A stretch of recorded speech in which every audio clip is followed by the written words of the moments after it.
research initiative, and especially for calling me for presentation on Dalit literature in India.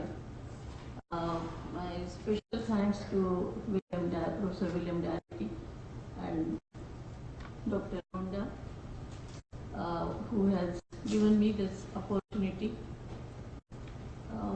My paper is on the rise of Dalit literature, a protest against unequal order and desire to reconstruct. Because, as rightly said Professor William Darity, the Dalit movement Dalit literary movement has a background of socio-economic, socio-cultural movement, and it is directly give the words to that movement. So in that way, the Dalit literature movement emerges in India in late 1960s. So I concentrated on the movement part of the Dalit literature. So the movement against caste inequalities and discrimination. The Hindu social order, mainly the caste system, formed and structure base of social relation in Hindu society. However, the structure laid down in the caste system is governed by the principle of inequality and denial of rights. In Hindu society, the Hindus are divided into 5 groups. Each group have been assigned some rights, but the rights are privilege are assigned in an unequal manner among the caste. The caste which are placed at the top are given more rights, and rights get reduced as we go down in the caste ladder. The untouchables which are placed at the bottom of caste have less rights. They did not have right to property, education and civic and cultural and religious rights. In fact, they were considered as impure and polluting people, and therefore were called untouchables, and often unapproachable and unstable. Therefore, they were physically and socially excluded from the high caste. They suffered from exclusion, discrimination, humiliation, economic exploitation, and poverty. There is a direct connection of the literary movement with Dr. Ambedkar's protest movement. Since the Hindu society degraded the Dalit in the past have protested against the unequal right and social exclusion. The protests have taken several forms between 1920s and mid-1950s. A powerful anti-caste movement was started by Dr. Ambedkar. The main features of this civil rights movement include efforts to secure equal rights to the Dalit through law in practice, protests against the ideology which support inequalities, the Hindu caste system, and some philosophical elements which support the inequitous system. Strive for building the social system on the principle of equality, justice, freedom, and fraternity by resorting to new ideologies, economic and political system, also new social system order drawing from Buddhism. Rise of Dalit literature since early 1960s movement through literature.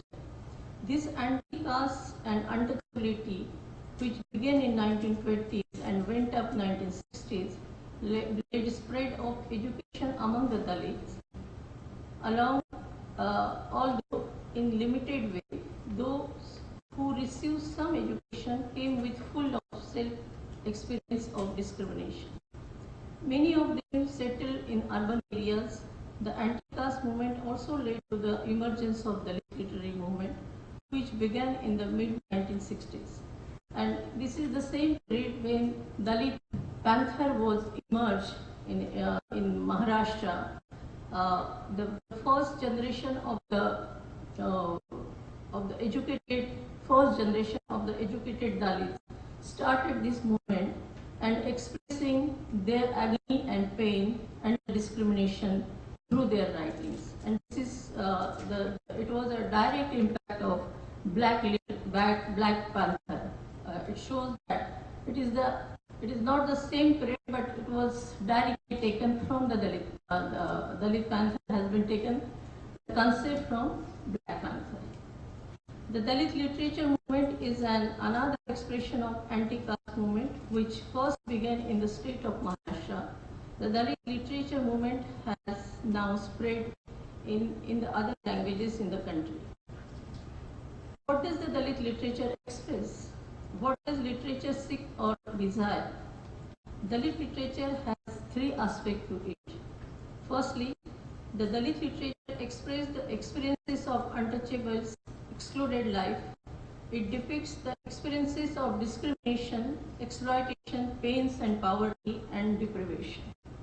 Secondly, the Dalit literature tries to capture the sources of their excluded and exploited life by attaching social order based on institute of caste and untouchability and some aspects of philosophy of Hindu religion. Thirdly, it also expresses protest and anger against caste system and oppressive nature of religion. Fourthly, it strives and aims at change. It aims to rebuild the Hindu society on the principles of equality, justice, fraternity, and freedom. The protest is for a change. Dalit literature seeks or desire to transform the society that would promote equality, justice, and fraternity. Fifthly, in the process, the Dalit literature creates its own language, forms new symbols, and enrich and expand the frontier and boundaries of Dalit Indian literature. I believe that there is similarities between the Dalit literature and Black literature. Experiences of excluded life, Dalits, pains, and exploitation visible. Let me mention about the first point of Dalit literature. Dalit literature through poetry, short stories, novel, play, literary autobiographies express the Dalit life of pain and exploitation. It presents the various dimensions of the Dalit life. It captures the experiences of excluded life as untouchables. The so-called mainstream literature depicts the life of a small section of the high caste community, and rest of the section were invisible. By bringing the life of Dalit literature for the first time made them visible in literature and in public domain. It brings shocks and surprise to the high caste writers, and I will quote one of the very progressive writer of Marathi literature, Vijay Tendulkar, very famous playwright, says that he wrote a preface to a very famous poetry collection of Namdev Dhasal, the Gol Pitha.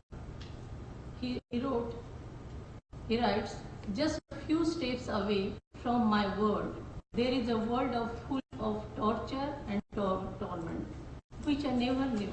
My vision was myopic, limited, and there was the elitist ego. The works of Namdev Dhasal sensitized me towards this other world. Protest and rejection against progressive system. The Dalit writers not only giving visibility to the pains of untouchable, but also protest and seek change. They express anger over exploitation. Dalit writers express shame and reducible the system, the idea and the foundation of the system. Some examples to bring out this aspect. I can read the translation of the famous Dalit writer Namdev Dhasal. What he says in his poetry: countless sons have born in my blood. Until when do we tolerate rigorous imprisonment? Why do we remain prisoners of war? Behold, my pride has spread across the sky. Aloud, long live, I also will cry. Cause countless suns have gone in my blood, which will light up cities with stars, oh my. This is the expression of a poet who has suffered a lot for centuries. Such sharp tones of Dalit poet get forged in the furnace of struggle. He knows that the Dalit community, intimidated by the lies of patience and work principle, cannot get redemption from slavery until it directly confront and establish values. Dr. Ambedkar had said, when the slave would realize that he is enslaved, he would himself break those shackles away.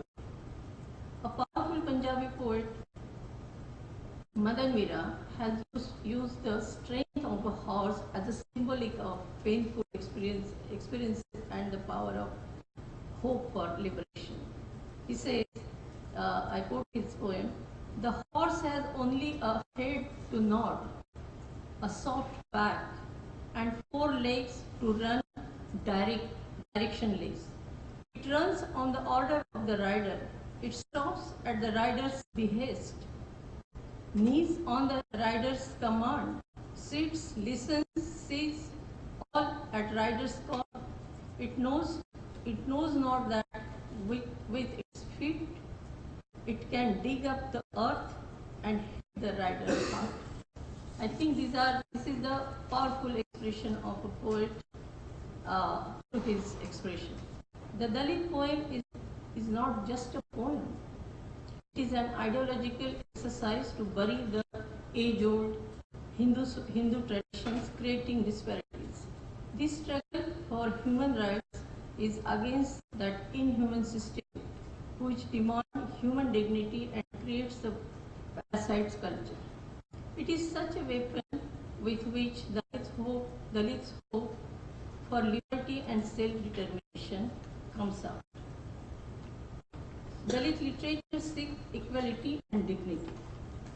Lastly, the Dalit literature does not only make the pains of Dalit visible, protest against the exploitation, but in the end it seeks social order and argue to rebuild it on the principle of equality, justice, freedom and fraternity.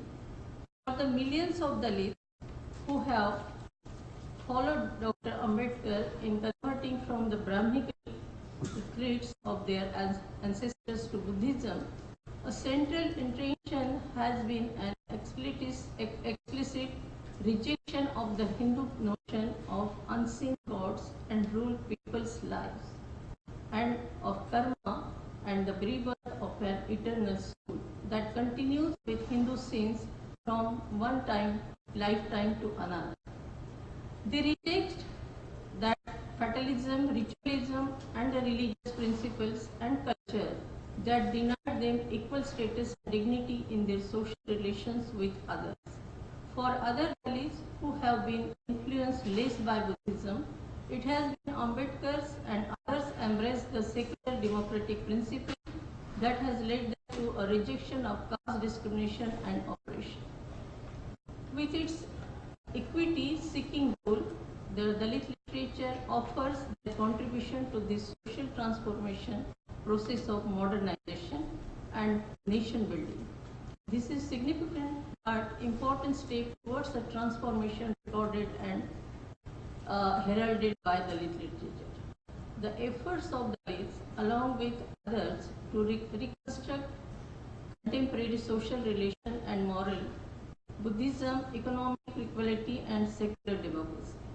This process of positive change in the direction of egalitarian society is, however, different from the one presented by traditional literature. By adopting Buddha's philosophy of compassion, love and peace, the Dalit community found itself walking on the path of equality. Develop a new language and symbols. Dalit writers was criticized for a long time by the so-called Hindu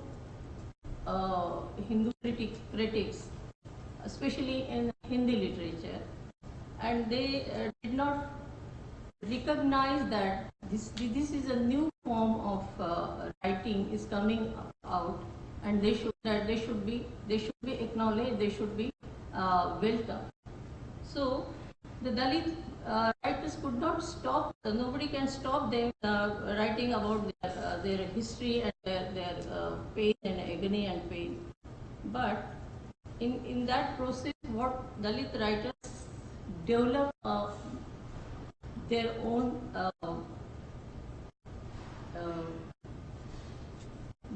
language and symbols. The poems of Dalit poets use the historical and mythological characters and the myths about characters to express the age-old realities. These poems considered the personality, attributes, and revolutionary nature of characters like Shambhuk, Eklavya, Valmiki, Vyas, Charvak, and Karna as significant in the historical context and appropriate for protesting against the traditional values. The Dalit poets rejected the traditional myths and made use of the alternative myths which were more relevant for their purpose. The characters who were victims of exploitation then become one of the exploited Dalits of the present time. Dalit poets from languages other than Marathi give new dimension to the deep connection between myth and reality. I will not read out the poems because I don't know how much time I have been given. For the past 3 decades, apart from Hindi and after Marathi in other languages like Telugu, Kannada, Tamil, Punjabi, Oriya, Bangla, Assamese, Gujarati, Bhojpuri, and Malayalam, Dalit writings proliferated in great numbers with the greater objective of social, economic, and political change. The spark of Dr. Ambedkar's thought now, reaching every nook and corner of the country, wants to change the social system by means of socio-economic revolution through creative initiatives. Dalit and Black literature. I believe that there is a similarity between Dalit and Black literature in terms of their content, protest, and goals. They have similar dreams of equality, dignity, and freedom. I would like to mention that the Black literature has also influenced the Dalit literature, which I already speak out. In the 1980s, there were many writings in Marathi language which present the nature of Black literature.